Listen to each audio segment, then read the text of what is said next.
and so many people have been vaccinated? Like, who is going to be in the hospitals?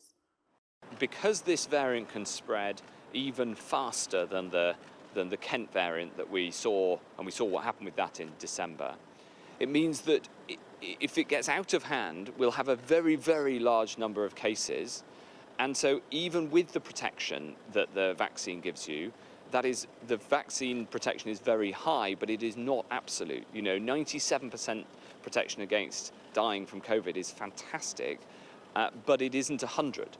And so we do need to make sure that we don't get that total, that explosion in cases. So we need to be cautious, we need to be careful, we need to be vigilant. And we've said at each step, we will look at the 4 tests that we have. We assessed those last week for the tests, for the move that we're making as a country tomorrow.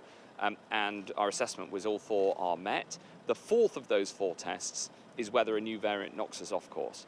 And we'll of course be assessing that over the weeks to come, and we'll make a final decision for the step 4, which is the biggest step on the roadmap. We'll make that final decision on the 14th of June.